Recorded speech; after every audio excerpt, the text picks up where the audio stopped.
funds and supplies, but you need a place to track your stuff, cause you're so disorganized. You click open the web page, you heard about a critical role, and now you're ready to kick some butt in that mine shot full of no's. It's TNT, TNT, TNT Beyond, yeah, TNT, TNT Beyond.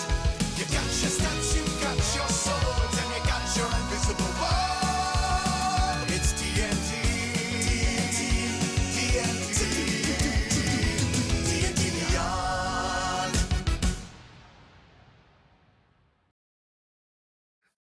Hello, everyone. I'm Adam Bradford, the product director for D&D Beyond, and welcome back for another development update and community Q&A session. I hear that we have all kinds of questions today that we've collected from social media ahead of time, so we're going to try to leave as much time as possible for those towards the end, but let's see what else we have on tap for today. So, latest updates. As always, we're going to take a very early look at the mega menu, and I believe that you guys are going to get to take a look at the mega menu pretty quickly too. So I'm not going to tell you specifically when, but it's not going to be too much longer.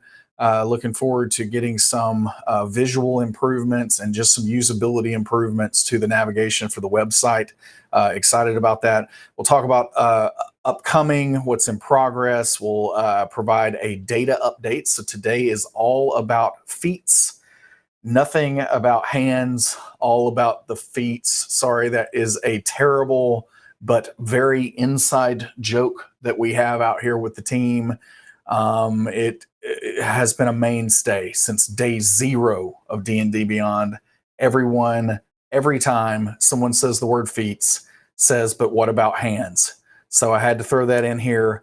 Then we will get to our Q&A time. You can ask questions in chat, preface that with the word question, and we might also give out a legendary bundle at some point today. So keep an eye out for that as well. Let's see, what's next?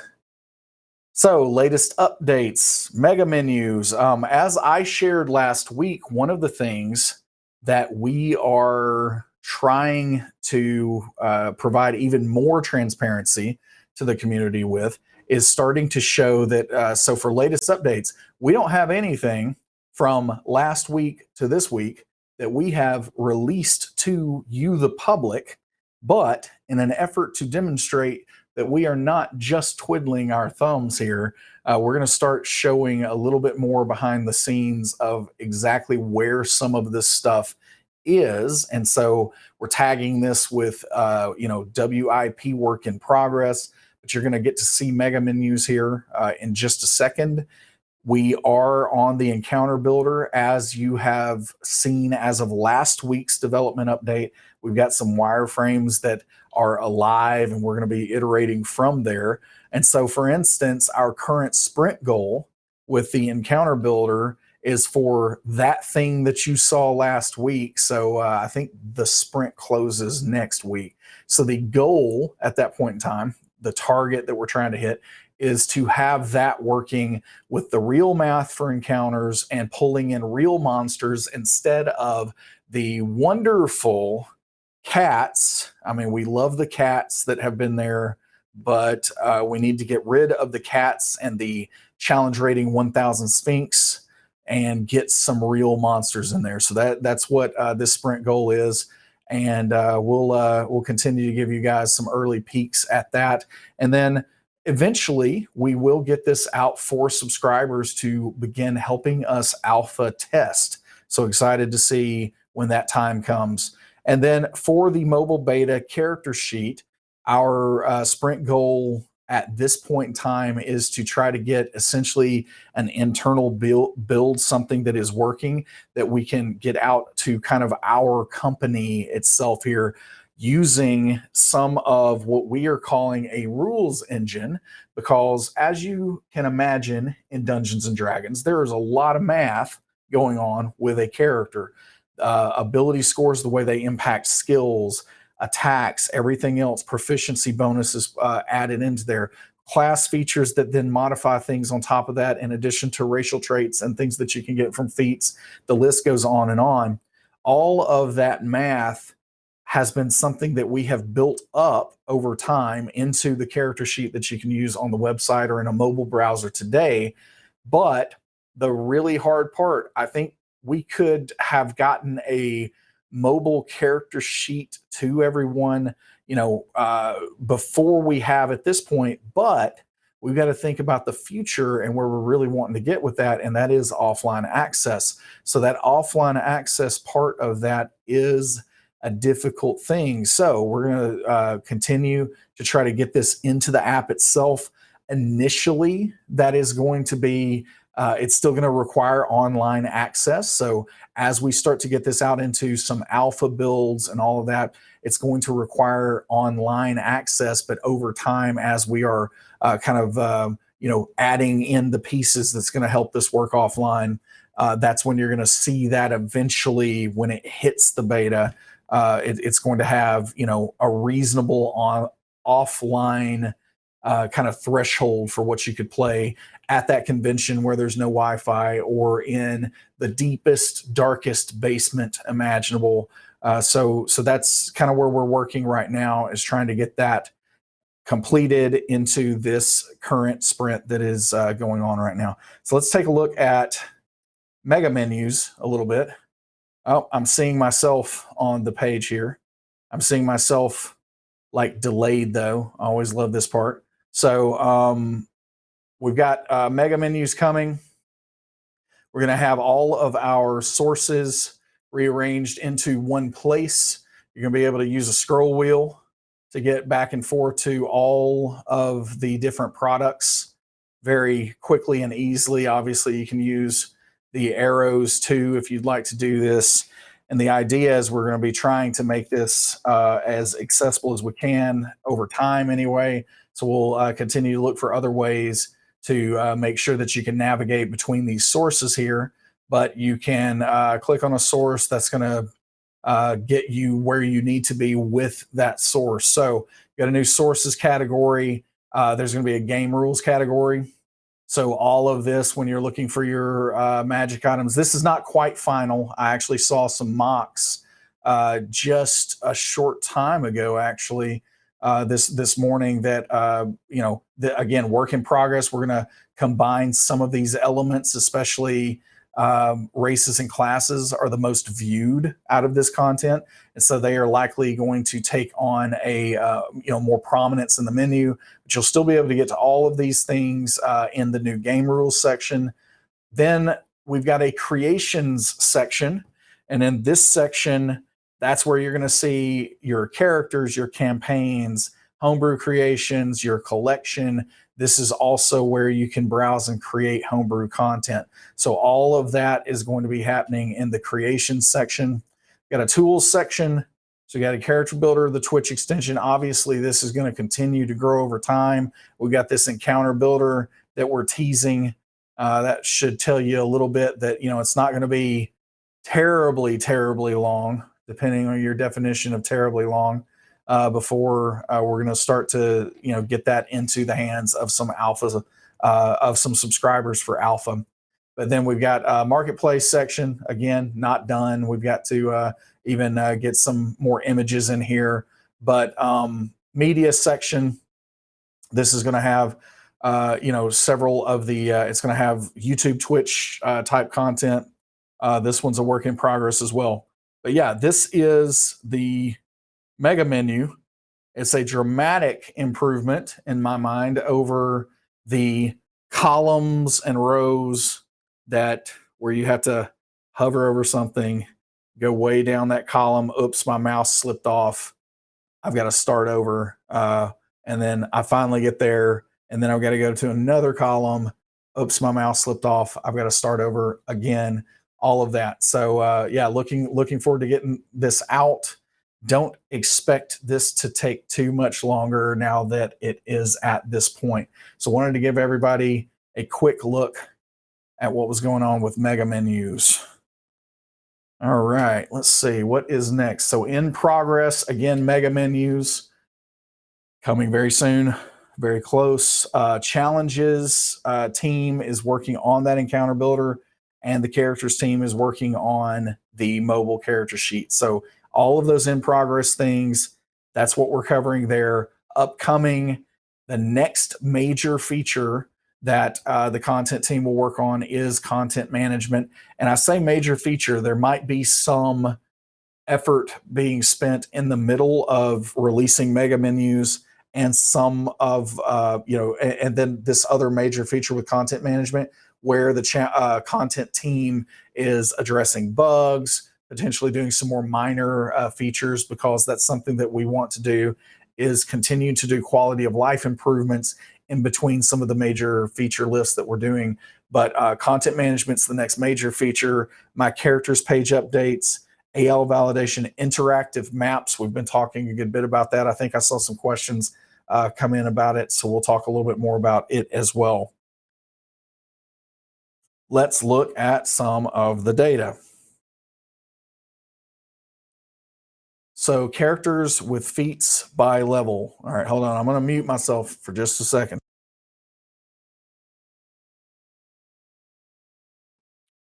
One of these days, the weather is going to stop going from 40 degrees to 60 degrees like a yo yo. And on that day, we shall all rejoice, me especially. All right. So, characters with feats by level. This is, again, we've kind of bucketed this. This has been about a year since we looked at this the last time. And the last time we looked at this, the numbers of characters that were using feats actually was lower than it is based on what we're seeing now. So, we've bucketed it a little bit differently as well, where we have our 1 to 3, level 1 to 3 bucket.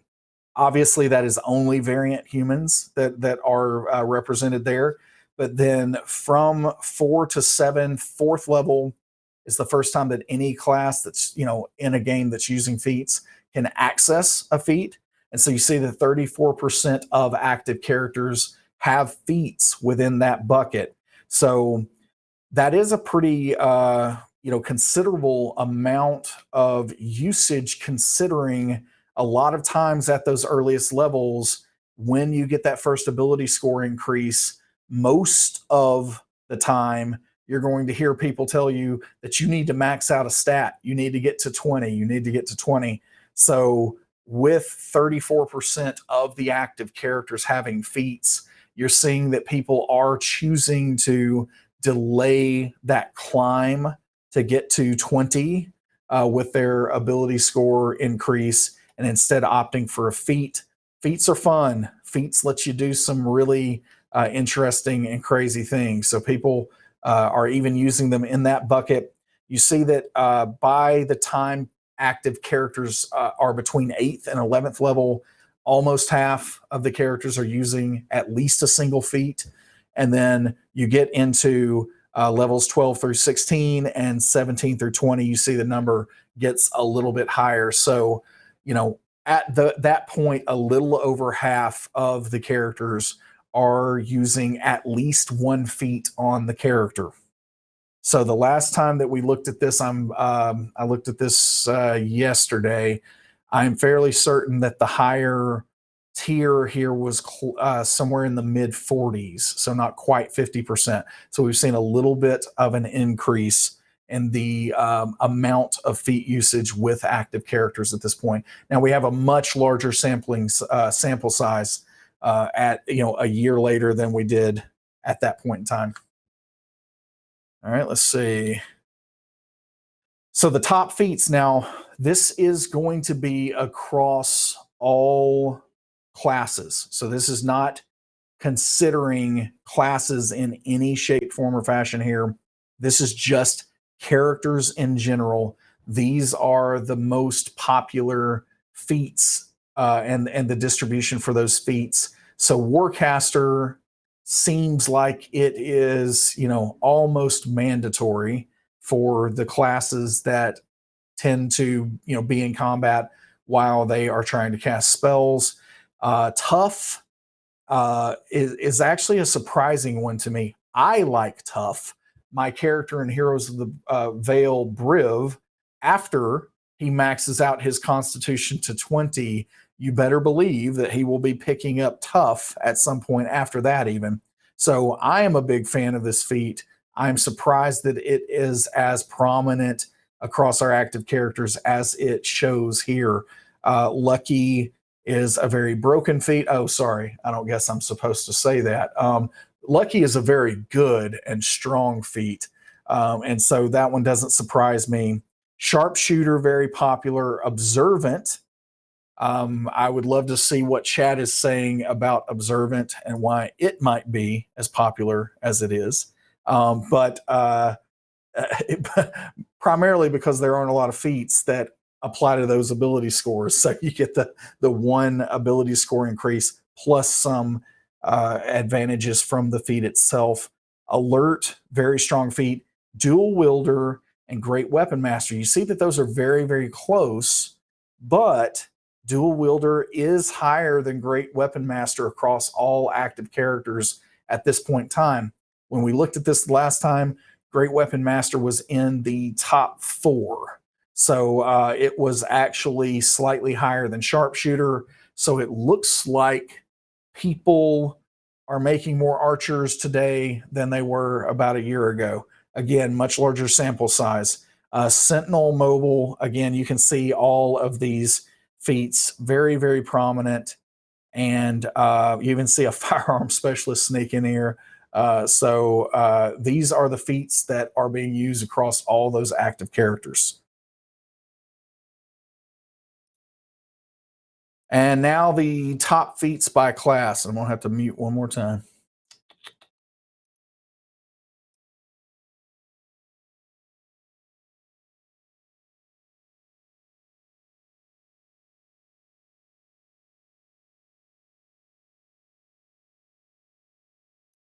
All right, and we're back. All right, so for the Barbarian, Great Weapon Master, Tough, Dual Wielder. We saw on the Bard Actor. Interesting one. I like it.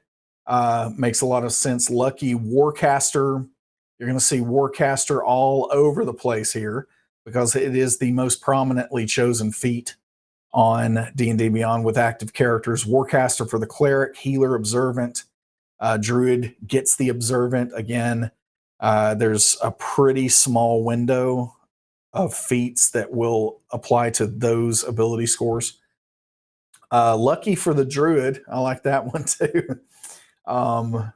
Fighter, Great Weapon Master, Dual Wielder is very high here, as well as Tough. And then we have Mobile, Observant, and Alert for the Monk. That really seems to fit. Paladin, lots of warcasting going on for the Paladin. I don't know why those Paladins are trying to cast spells instead of saving them for their smites, but lots of warcasting for the Paladin. Ranger, Sharpshooter is very prominent for a Ranger. So there are a lot of Archer Rangers out there.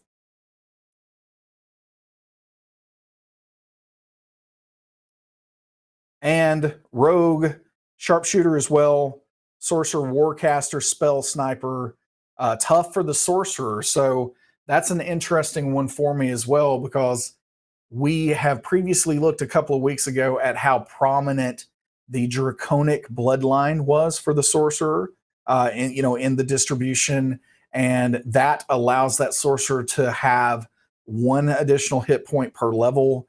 Choosing Tough lets you do that again. So those are some very, very, stout sorcerers that are walking around out there. Warlock, all of that makes a lot of sense. Also, and then Wizard, Warcaster is very, very strong. So this is interesting data because it does, so much of the discussion around things like Sharpshooter or Great Weapon Master turns towards the thoughts of if these abilities are so popular and people are wanting to choose them so much, should they somehow be incorporated into class features, over time? And so seeing something like Warcaster be that prominent as well is interesting because it means, should that be something that looking forward and however the game evolves, should that be something that is kind of baked in somehow to these classes, or are the D&D designers going to continue to feel like that is this optional element that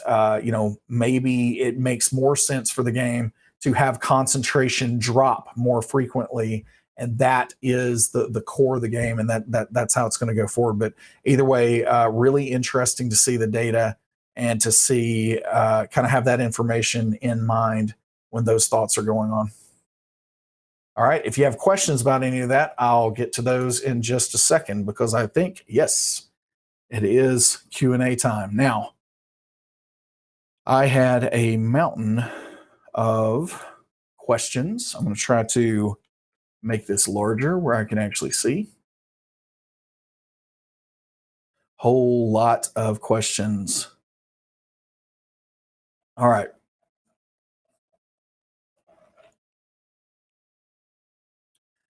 This question is from Bigfoot. Can you provide details on the club store support that D&D Beyond provides? I work with a school club that may benefit, but I'm not sure if they qualify. So the club or store program that we currently have in place, it's highly experimental. It's just something that we're trying out. And obviously, we want to help with clubs and stores. It's incredible what these things are doing for the game at this point in time. And the way that this works for us is you can apply, and hopefully we can get a link maybe out in the chat somewhere. Lauren, I'm sure, is on that. But you can apply there through our support team. And essentially, with that, we can upgrade a master tier subscription to allow you to have up to 10 campaigns instead of the normal 3. Now, again, we're looking for some kind of validation that you are working with a club or a store. And that's the reason that this has not been this incredibly widely public option up to this point, because we want to make sure that this is not an abused system. We don't want a few people ruining this for the entire group. So, but yeah, we have a form in place now that you can jump into. Let us know a little bit about your club or your store, and we can upgrade that master tier subscription to allow you to have content sharing for a larger number of people that are, again, in that club or playing in your store. Ryan Reeder on Twitter asked, question about the monster builder. If I recall, this will also let us scale up and down current monsters. Any idea how that will be done beyond pure math, since high CR monsters have legendary actions, more spells, abilities, etc., versus, say, a scaled orc? Very good question. I am really struggling. Going to have to do this again.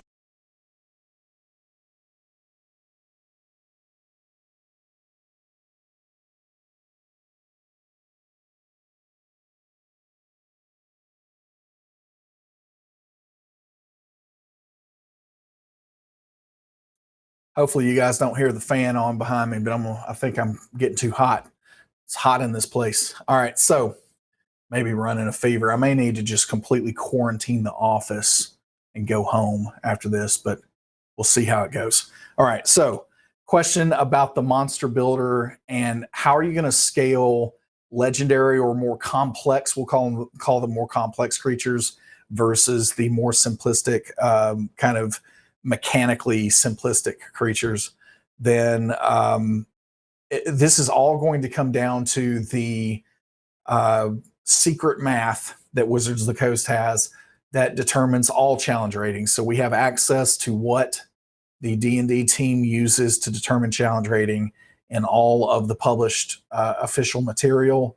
And so we will be using that math to make that happen.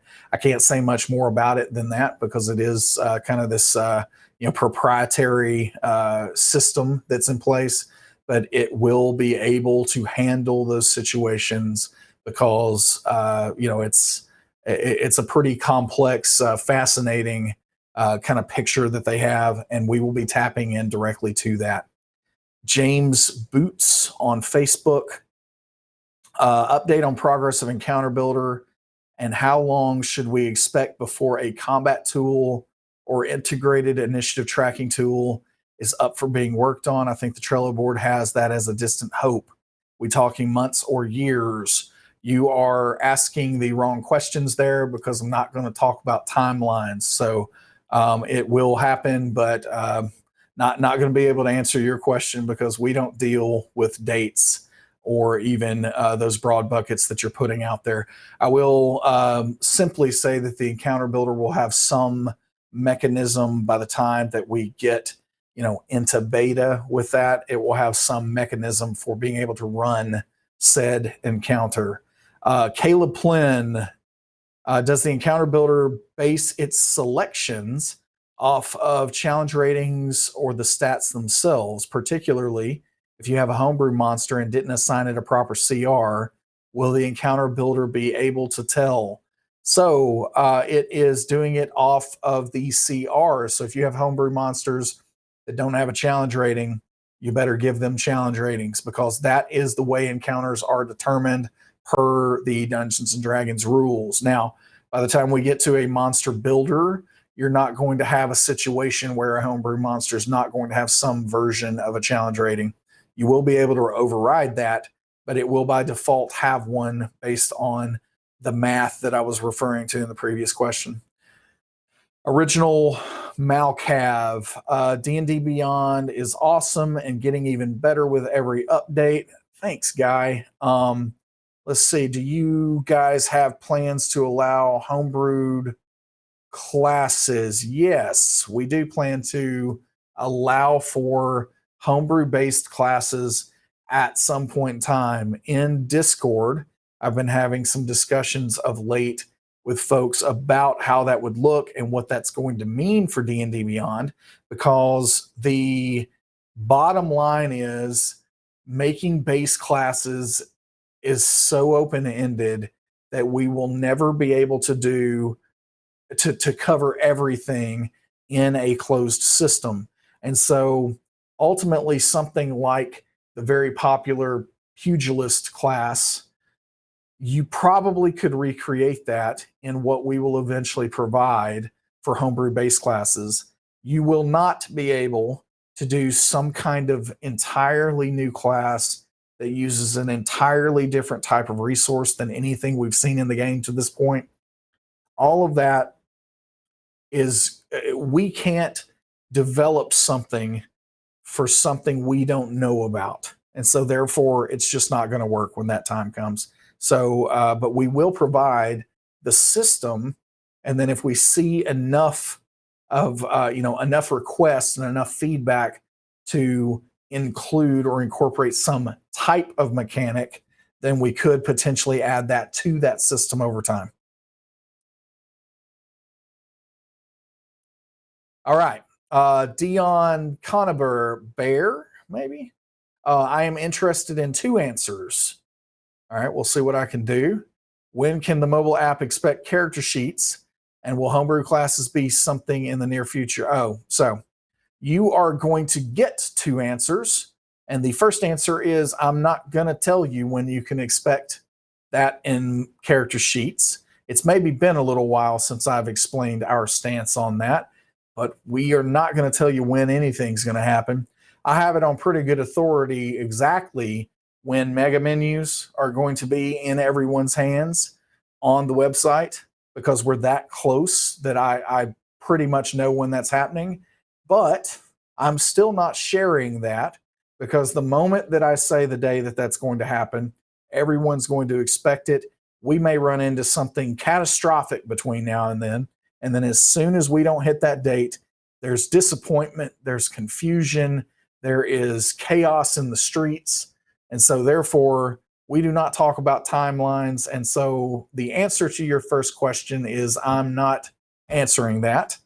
And the second answer is, homebrew-based classes, I don't know what your definition of near future is, because that's another reason that we don't talk about dates.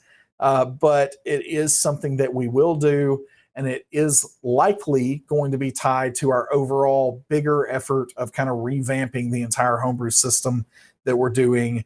I will say we hope to start that later this year. Miguel de la Torre, are there resources on how to use homebrew on D&D Beyond? At times I create items, but they don't seem to have an effect on the character sheet like I'm expecting. There are a few resources. The forums are a great place to look for that. I think that even one of our moderators, Storm Knight, has made a video or two that kind of walks through the homebrew system. We have not invested heavily in providing tutorials for the current homebrew system because, as I just mentioned, we intend to almost gut that and start over at some point later this year. And so it's at that point in time that I would expect that experience to be much better and easier for you to understand. But in the meantime, another reason that that might not have an effect on the character sheet like you're expecting is it is a closed system, and the only effects that you can expect to have in that system to this point are things that currently you can find in other ways for existing official content. So we're not covering things that we don't know about.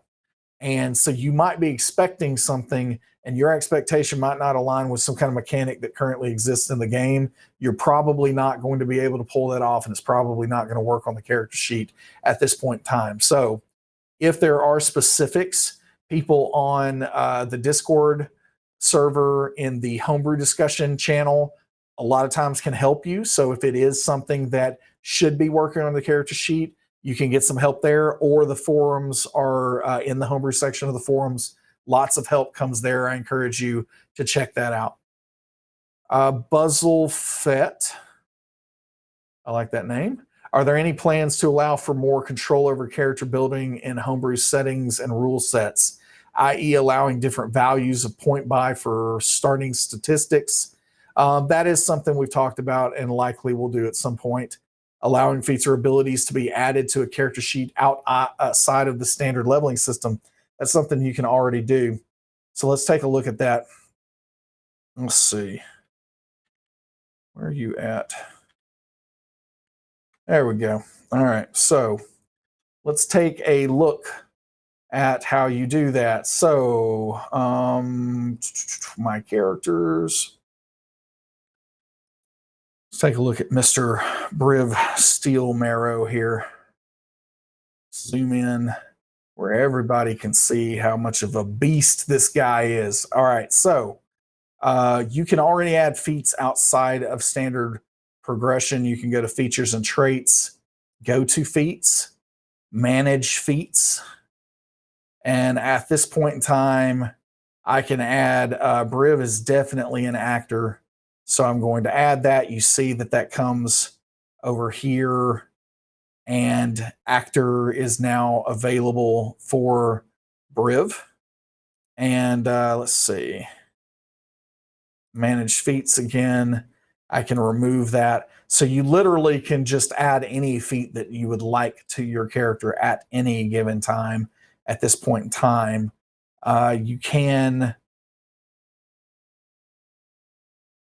You can see unavailable feats that where I don't meet the prerequisite with Briv. So those are also here. You can change those preferences as well to allow for not to use the feats prerequisites. And then you can, through the manage feats section, add, you see that the unavailable feats section, oh, actually, let's see. I may have to refresh or something here. Or I may just be doing it wrong. I don't use feats outside of progression very frequently. All right. We still have unavailable. So I don't know what that's doing. We might have a bug. We might have found a bug or somebody's going to explain to me what I did wrong. So we'll log it, we'll get back. But either way, you can come in and add feats outside of progression. There is already a way to do that. All right, moving back. So let's see. Martin Carlson, what's your thoughts on making a PC Mac app using a wrapper like Electron? Would be nice to have keyboard shortcuts for search, bookmark functions, etc. Our thoughts are it is not a priority for us at this point in time, and it is not a planned feature. We have not seen a sizable enough interest in being able to have a desktop application for what's going on with D&D Beyond. We see that the website is seeing regular use on those types of devices, and you guys can continue bringing it up, but we do not see the demand that will justify working on that when we have other things on the roadmap that are higher priorities for us at this point in time. Tyler Mack on Twitter. Will the Stranger Things D&D starter set find its way to D&D Beyond? I don't know yet. We'll see what happens, but I don't know. Lou Anders. There was talk about altering the number of campaigns you can have active, maybe tying it to the number of players instead. I'm anxious for this, as honestly the limit on campaigns is one of the reasons I'm hesitant to buy new campaign settings. We are that is on the list, and it is something that we're going to work on. No ETA at this point, but definitely thanks for the feedback, and it is something we intend to do. Let's see. Stephen Owen Mitchell. My question is mainly on the create magic item. I like creating things for my players, but I see a fair few bits that I can click on or choose from the drop down menu. And then when I give it to a player, the modifier I've put on it doesn't happen. Is there a full guide on how to use it? Will there be some way of showing us how to use it to its fullest? I addressed this pretty much before, that we're not going to spend a lot of time on the current homebrew system in providing that level of tutorials. The forums are the best place, or Discord, to talk with other players who have been able to figure this out. But we're not gonna, it's not a good use of our time to start investing in providing tutorials for a system that's going to be replaced, on the horizon here. So we hope that that revamp of the homebrew system is going to make all of this so much more apparent. The goal would be that it would include enough shepherding that everyone is going to be very comfortable with it when once that comes out. Astromancer, with the upcoming UA release of the Artificer, will we be able to publish homebrew subclasses for it? If so, if the Artificer is not officially released and or is removed from DDB, what will happen to those homebrew subclasses? Very good question that we don't have a formal response to yet, but we will share that in the near future. We will share that. Greg Gill, since you have already made the Monster Hunter background from Strahd free, are you going to do the same for the 2 in Tomb of Annihilation, or the ones for Adventures League itself? Also, is there talk of including the Plane Shift file, since they include races such as vampires, aetherling, merfolk core, etc.? I'm aware the 4 goblin subraces from those files would be annoyance to implement, since Volo's guide has one. So that one's all over the place, but what we can say is if we have some backgrounds that are available for free and other sources, we can look into providing those. So we can look into that. And we do not have any current plans to implement any plane shift content, but we are discussing that, and we'll let you know if there are any updates. Caleb Plin, where are discussions at regarding including third-party content on D&D Beyond? Haven't heard anything in a while. Not having Tome of Beasts in my collection is killing me. If that is killing you, I suggest visiting a hospital as soon as you possibly can and make sure that this incredibly rare and strange disease is fully understood and explained, and that you get the help that you need. Uh, we do not have anything further that we can share on the topic of third party content outside of the Acquisitions Incorporated Dungeon Manual will be coming to D&D Beyond, and I would anticipate that any official third-party products such as that would come to D&D Beyond. Duan Delir, are there any plans to see the Lingering Soul class by Matt Mercer on DDB since it's on the DM's Guild like the Blood Hunter and Gunslinger subclass? I believe that could happen. The last I spoke to Matt about this, he felt like it needed some other playtest iterations before we might want to do that. But I do imagine it's something that will happen. I'm not exactly sure when yet, but we'll provide updates when we have them. Halfwing, will the Blood Hunter be available in the mobile app at any point? I am not entirely sure what you mean. I'm assuming the listing in the mobile app, and I imagine that at some point it would be yes.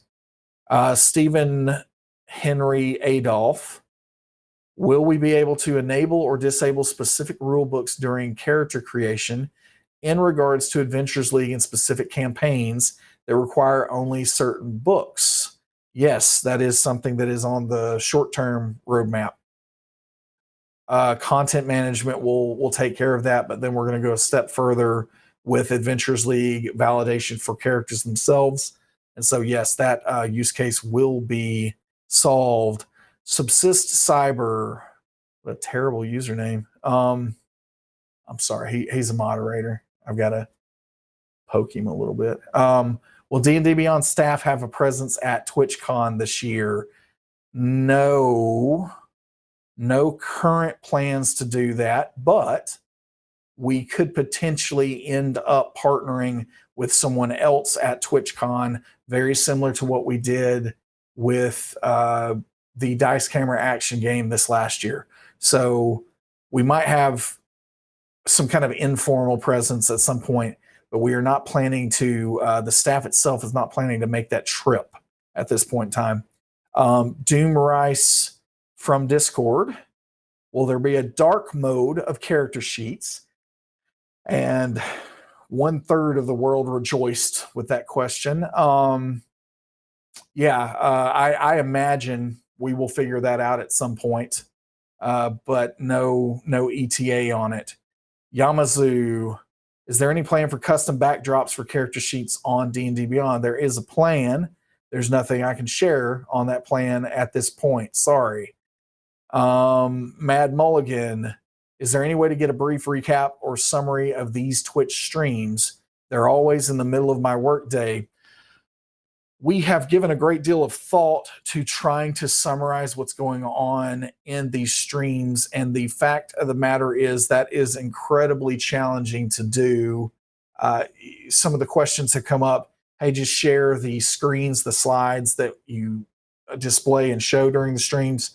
The issue with that is those slides, when taken by themselves without the context of what I'm talking about around them, could potentially give some false expectations, could potentially produce confusion. So the context of what's being said is really, really important.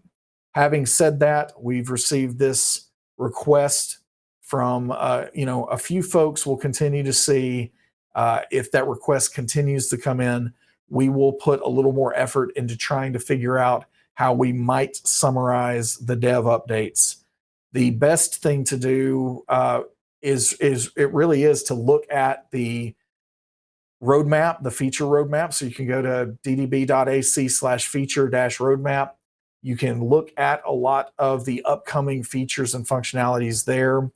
And That's going to give you the proper amount of text with the proper amount of context, which is not a whole lot of context at this point out there, because otherwise I don't want someone seeing, providing an update for the encounter builder last week. And we had people do this, by the way, even on Twitter. They were telling us that they really wish that we would take a couple of months and make the encounter builder look better and look prettier like the rest of the site before we release it.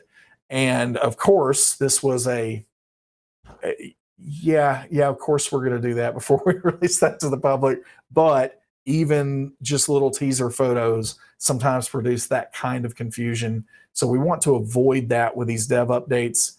But we will try to figure out if there's a way that we can summarize them effectively. And if we can figure that out, then we'll certainly do so. Saber Runner, will we have a level up tool in the character sheet? I imagine that is something we will see. That's on the list. It's kind of been grouped into what we're calling the character builder overhaul, which is where we kind of remove the need for the character builder after initial character creation. So once we remove that need and everything's happening in the digital sheet, then yes, we would need some type of flow for leveling up to be an easier thing. Wide Shut Eye, will the Abyss character sheet theme ever fix the issue of being the same color as the banner and drop down menu background? I believe you are mispronouncing issue here. You're saying issue when it's actually an intended thing. So if you think about the name of that character sheet theme and everything else, Abyss and the color that Abyss is very intentional.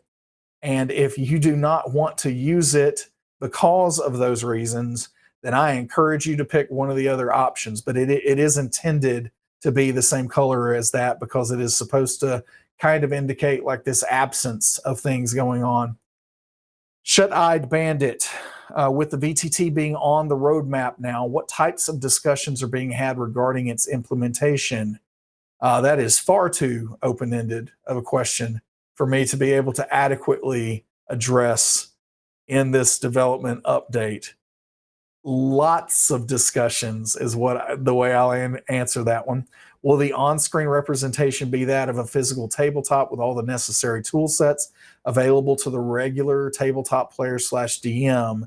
Just not able to get into any of those details at this point in time. It's very exciting stuff, and I do appreciate the questions and definitely the interest, but it's just far too early for anything to be really discussed about what's going on with the eventual VGS. All right. Brad Renaud on Twitter. I know you're not planning on releasing your API for a while, but I'm a big user of a VTT called Arkenforge. They're currently in alpha. Might be a good way to get started so you can get past all the bumps with other VTTs. Roadmap has integration. If it helps, please. Again, appreciate the interest here. We are ending up we're going a different route than what we have observed for current VTTs on the market. And so, integrating to that level is not going to actually be the direction or the path that we're taking. So it's not going to help us or any of those other products. All right, let's see. Haggis McHaggis. What is the highest number of homebrew creations made by a single user? What is the highest number of homebrew creations for race, subclass, magic item, spell by a single user? What is the most added homebrew creation, and how many times has it been added? That sounds like next week's data update. So let's see what we can do. Patch Elliott on Facebook. Do you support Sam Riegel as president of D&D Beyond? I support Sam Riegel as president of the party planning committee for D&D Beyond, which is the actual election that we are running. It's been a really unfortunate misunderstanding, and I wish Sam all the best, and I hope that if he does win the presidency for the party planning committee, I hope that he uses his power wisely. Phil Thorogood, when will we get hints about this year's adventure? I ain't gonna answer that, man. Like I can't. Come on, man. I ain't gonna tell any. I can't spill those beans. All right. Aaron Lore, what are the most popular subclasses and feats? It's a very good question. I answered the feats part a little bit earlier today, and the subclasses a couple of weeks ago. So encourage you to check out the VOD there. Halu, what's your best D&D related story? Oh my goodness. I don't even know where to start. I just don't even know where to start. I really have enjoyed so many different aspects of this game. I found, I'm not exactly sure if you mean like stories around the table for me personally playing, or stories that are, published adventures or novels. But I can share that I found my good friend Dritz Doerden and Brunor Battlehammer. I'm pretty partial to Brunor. I love him. But I found Icewind Dale at a very pivotal time in my younger days. And so I always have a soft spot for them, even after Bob has, written them into. I won't get into spoilers too much, but let's just say that Brunor is not, you know, the same as he was back in those days. But yeah, love those characters. Found that at a really big time. And then I also have quite the soft spot for Dragonlance because that was the very first setting that I ever played in back in AD&D. So lots of history and love of those stories. Let's see. Halu, is underwater combat underrated? I'm not sure about that. Like, I think that it is probably adequately rated. Maxwell, which currently in development or previously added feature has been the hardest to implement? Oh my goodness. Probably what's going on with the most recent character sheet revamp. But we have some things on our horizon here that are going to be even harder than that. All right. That is all of those many questions that we got there. Let's see if we have some others from chat. So Mighty Samson, is the in the mega menu, can you only show sources that you've purchased or have had shared with you? Not at this point in time, no. But you will see on the mega menu, really easy to get around there. You can scroll to those to where you need to be. And so hopefully it's not going to be too much of an issue for you. Cosplay Right, curious about feats from other sources. Are they so low they weren't included in this graph? Or were they not looked at? Racial feats and Xanathars. They are definitely included. They are nowhere near as popular as what is in the player's handbook. That could theoretically be because far more people own the player's handbook on D&D Beyond than they do Xanathars, or I think that's probably the only source of additional feats outside of Smurf Neblin Magic or something that might be in one of the adventures. But yeah, so it's just not going to be as popular as what's going on in the player's handbook because more people own the player's handbook. You see this at tables with physical books as well. Drop Bear ate my baby. How will the menus interact with touch screens, especially on tablets? My players find navigating using touch is currently difficult. Yes, so there are not fully ready to answer all of that yet, but you'll see it soon enough. But essentially, let's see. Oh, I didn't even think about this. Let's see. Yeah, so we're zoomed in a little bit better here now. Can we see? Can we see my screen again?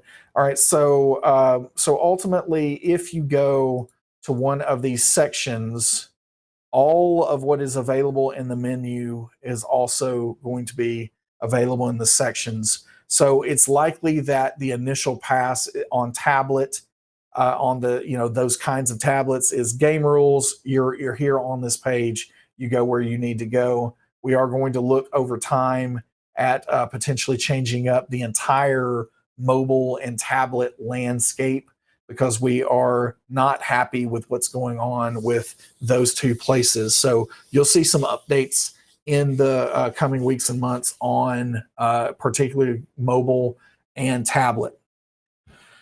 Judd Jeender, can you put together a chart of which feats are taken at what levels? It would be interesting to see which are taken early on, things like Great Weapon Master, in lieu of maxing out a stat, which are taken later on. We can potentially look into that. We'll see. We can add that to a feed update in the future. Kenjia, whole lot of numbers. Question: how many creatures the encounter builder can manage? We were actually having a discussion with this week about whether we needed to provide some kind of cap for the number of monsters that you can add to an encounter. It's going to be able to handle a lot, and so just keep that in mind. Let's see. Bullen, can we see your shirt? I forgot about the shirt. The Emotions of Chuck Norris. It is just every emotion, and Chuck looks the same in each picture. So that's good old Chuck. Any current job openings at D&D Beyond? Because of our transition into fandom, we've been in a little bit of a holding pattern in trying to get some of those recs, the job recs, up. But yes, you're going to start seeing some jobs hit the postings very soon. In particular, we are looking for a couple of product designers with all the teams that we have now. We are going to be hot and heavy trying to recruit some product designers. So really looking forward to that. Let's give away a legendary bundle. We got about 3 minutes left. So let's give out a legendary bundle. So in order for you to be able to win this, you are going to need to type in chat. Doesn't matter what you type. You can use, we've got some new emotes on our Twitch channel. So you could, potentially do that. But anything at all in chat, and we're going to select a winner in a little bit. I want to make sure. Okay, I see people are typing all kinds of things. So we're going to go on and give that away in 5, 4, 3, 2, 1.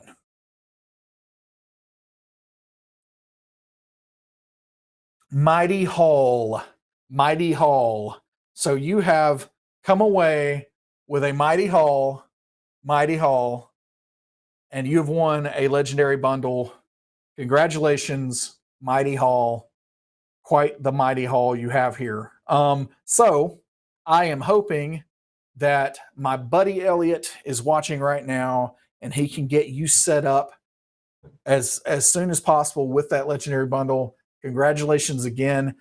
Really appreciate everyone hanging with me. It was a whole lot of talking with a ridiculously irritating, tickly cough on the verge of coming out at any point in time.